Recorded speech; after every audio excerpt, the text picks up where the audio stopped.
The Upper Clearwater Valley lends itself to deer trails because it's a place that hasn't been greatly affected by human activity, and natural processes continue today as they have for thousands and tens of thousands of years.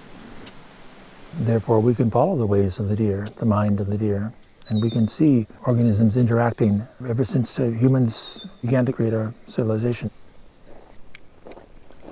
Deer Trails for me is an opportunity to share with other people what I've learned living 40 years in place. I find I have some things that might be of help to young people as they're trying to make sense of the world that's unfolding around them. It's a wild area in a time when wilderness is in diminishing supply. The present generation is facing a time of tremendous change, and the only way forward in that time is to create some sort of reconciliation with the world that makes it possible for us to exist. There is a specific relationship between the parts and the whole that give us a world. If we diverge from that relationship, we put ourselves in jeopardy, and that's where we are now. Deertrails is also important because of deer trails, which our species has been following for hundreds of thousands of years. Trails made by game in the forest. It's one of the things we're going to learn to do, is to retrace our steps back when we were more connected with the world than we are today. It's taking place in a valley that hasn't been entirely disrupted by human intervention. You put all that together, it's a powerful initiative, and I support it with all my heart.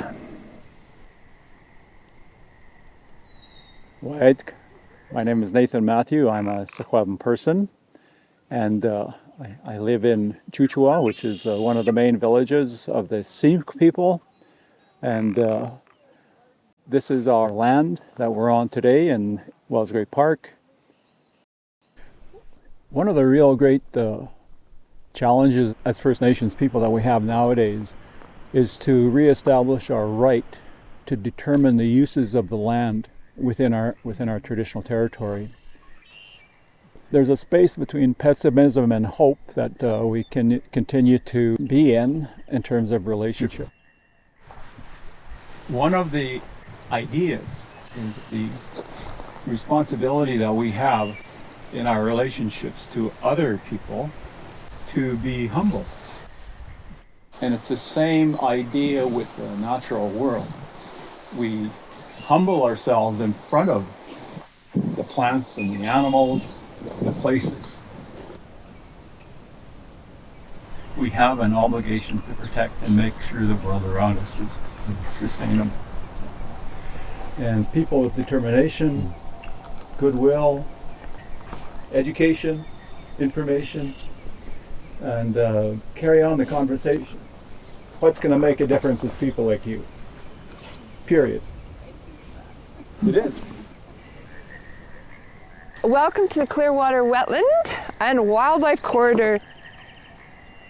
All these different parcels form this really important wildlife corridor system that consists of kind of wetlands, both boreal and subboreal conifer forests. This was identified by Trevor 40 years ago when he was a park warden for Wells Grey as a really critical area, but it was, at that time, it was all in private hands, and people weren't thinking about wildlife corridors, they were thinking about ranches. And so this whole wildlife corridor section was being carved up into areas that were really inhospitable for the grizzlies and the caribou and the elk and the moose and the wolf and everything else that's moving in between. This project was conceived by Trevor. TLC joined him in the last 10 years, and since then we've been buying up adjacent parcels.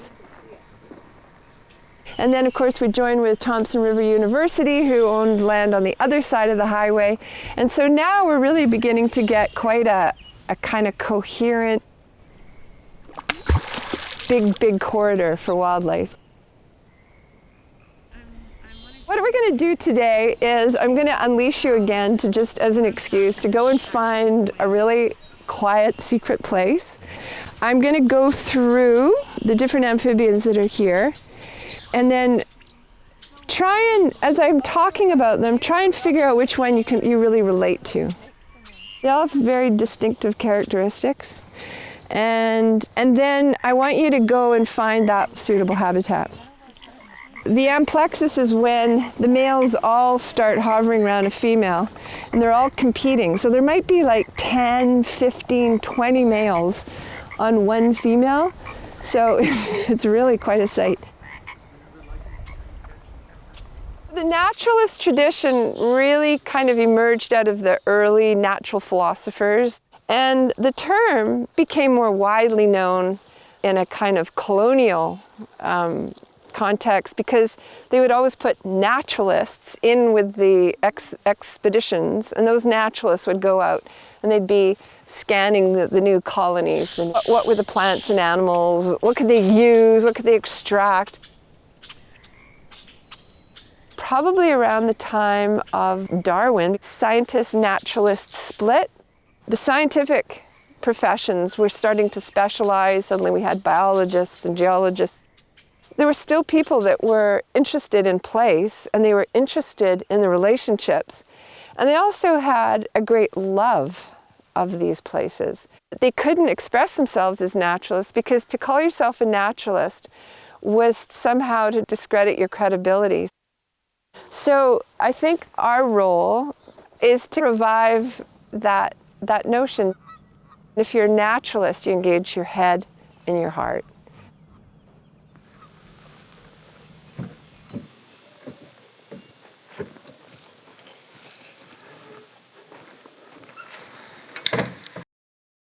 Let's take 10 minutes right now to describe the room, but not from your perspective. Describe it from the perspective of the rock on the table, or from the spider in the corner, or from the trees outside. And just write for 10 minutes. I lead them through a series of exercises to think about place, to try to get themselves out of using abstractions and kind of vague language, and get them into particularity, and to get them to notice where they are, to see things from different perspectives. Lyric is, you've probably all felt it, you're nodding. It's that very brief feeling of kinship when we understand the world as gestalts, but we simultaneously understand the individuality of a thing. And I think in that brief moment, we ourselves also become selfless. Art provides that medium to connect to place and be able to translate and to record it. And it's also a way of relating the importance of care and the particularity of everything that makes a place into what it is. I think I'm blind without it. It lets me see a sense of care for landscape, care for place. When we take the time to see particular details, we can sink down into a place and open ourselves to it. Attachment breeds care, and care breeds better action on that place and with that place. One of the problems with being a settler in North America is that, as Tim Lilburn says, we've never landed. We've always lived 4 feet above the ground. From the time that we snapped the roots of the long grass and short grass prairie ecosystems and tilled it under, we've never been here. We brought with us nostalgia for the old country. We brought with us the seeds from the old country and sowed the place with broom and invasive ivy and blackberry and so on. And we felt homesickness, and we tried to reproduce what was there in this place. And we never recognized, and we never apprehended what was actually in front of us. And I think a lot about that, and what the antidote to that might be. And I think it has to do with recognizing that homesickness, recognizing that feeling of being strange, and then learning how to care and learning what care is. The students are fantastic. There's such a great mix of artists and scientists in this group, and they ask really wonderful questions about what language is and what it can do and how it works and the potentials for it. And they're incredibly enthusiastic. They're open to new experiences, and they're curious. They're just a fantastic bunch.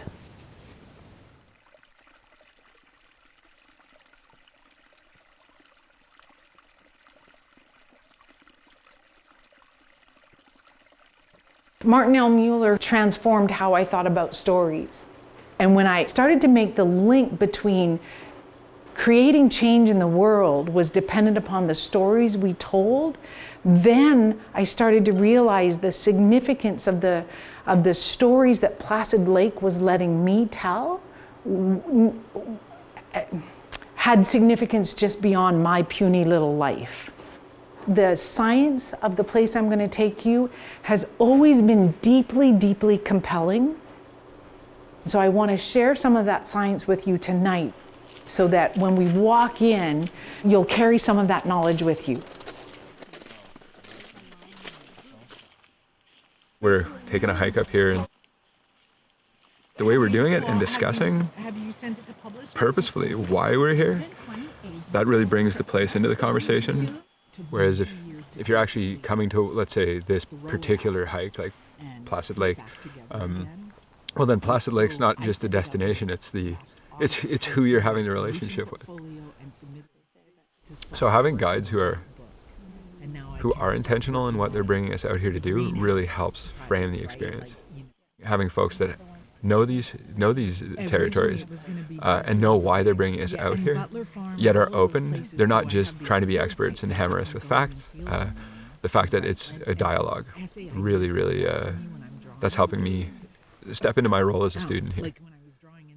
So Placid Lake began its existence during the wasting of the Cordilleran ice sheet during the Pleistocene. When the ice began to melt, it produces this enormous meltwater, and it turned into rivers and channels. What you end up having is a glacier that's no longer amassing enough ice up above to flow down, and so you get these big chunks of ice. So Placid Lake, its origin story begins with the deglaciation of this valley, when an orphan ice chunk was surrounded by glacial outwash and eventually melted out. The whole lake was a dead ice piece and approximately the same size as the lake is today. If Placid Lake's origin story begins with deglaciation, its particular path was forever subverted when its margins was colonized by sphagnum moss. There is more carbon locked up in sphagnum than any other genera in the world. I think peatlands are extraordinarily special, unique habitats that rely on the unique ecology and biology of sphagnum as a genus. So, why does any of this matter?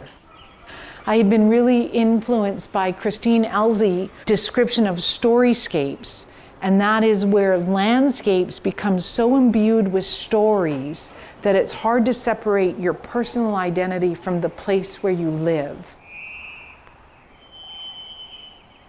And of course, Indigenous people have a much greater recent history of maintaining that storyscapes.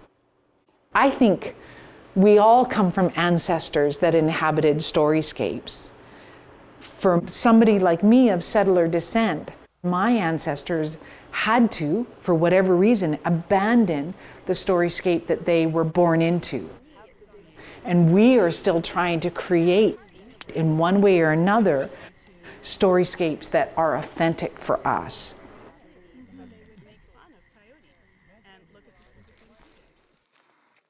I'm standing beside a boulder.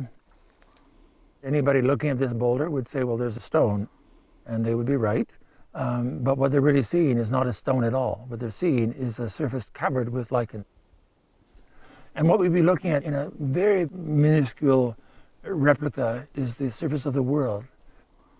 Here the rock is the world, and it's covered in life, in life in the form of lichens. What you can't see, but is essential to its existence, when the fungus and the alga grow together in this special lichen-rule relationship, is they can suddenly occupy habitats that neither could inhabit on their own. It makes things possible that would otherwise be impossible. This is precisely what Deertrails is aiming to do, to try to help us find a way to enter into a lichen-like relationship with the living world.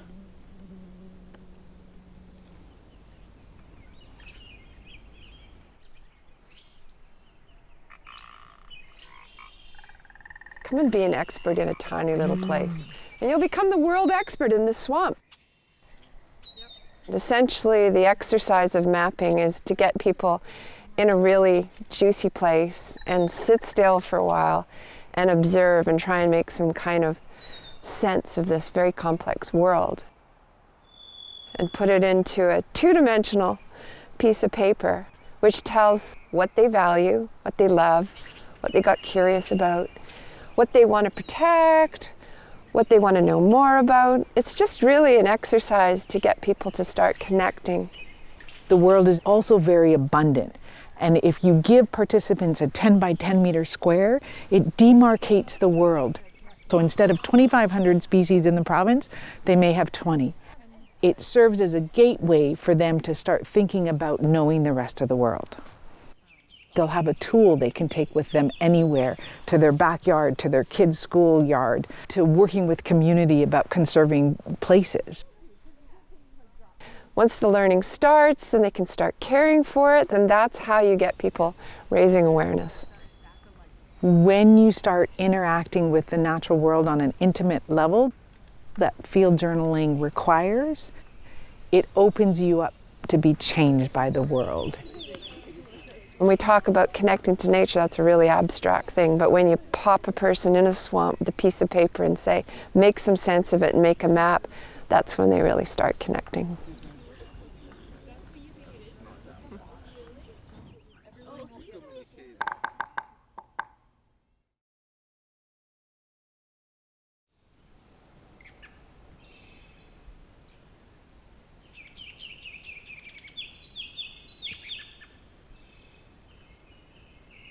Deertrails for me, an opportunity to experience inspiration alongside wisdom and mentorship.